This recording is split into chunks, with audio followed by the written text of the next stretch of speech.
Various political parties in Nigeria are intensifying preparations for the 2023 elections, and Ondo State is not left out of the show. Here in Inaugurates, the People's Democratic Party (PDP) is inaugurating its campaign council for the elections.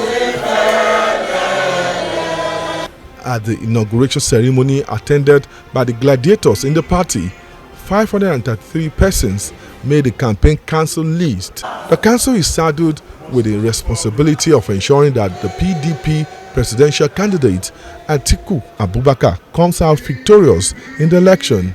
I, Honorable Fatai Adams, the state chairman, hereby inaugurate. In his address, the state chairman of PDP, Fatai Adams, told members that selection of principal officers of the campaign council is in line with the directive of the party's National Executive Council. If that there is no member of this campaign council that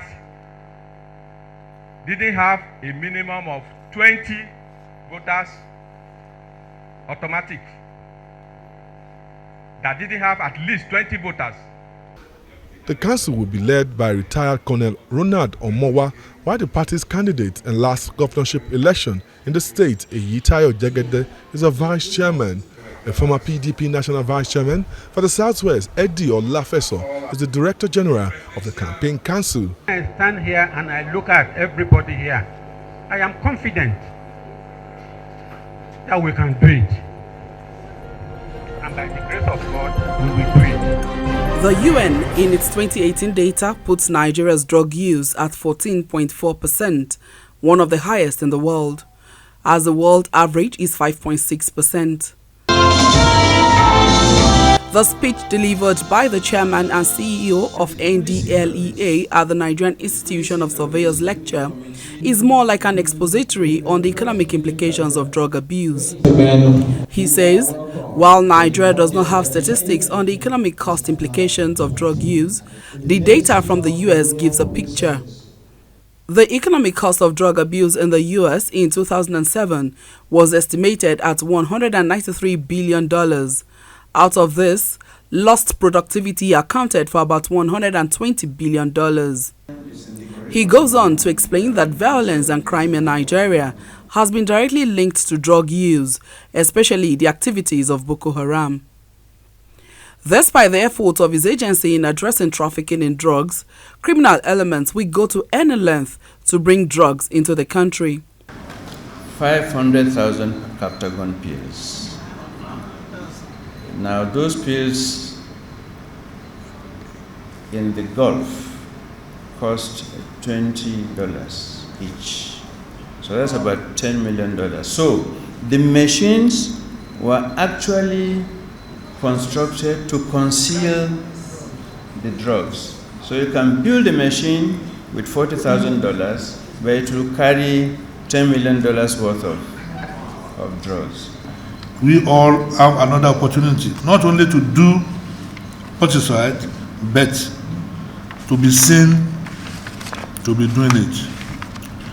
We must put aside our sentiments and self-interests, rebuild our bridges and mend our fences.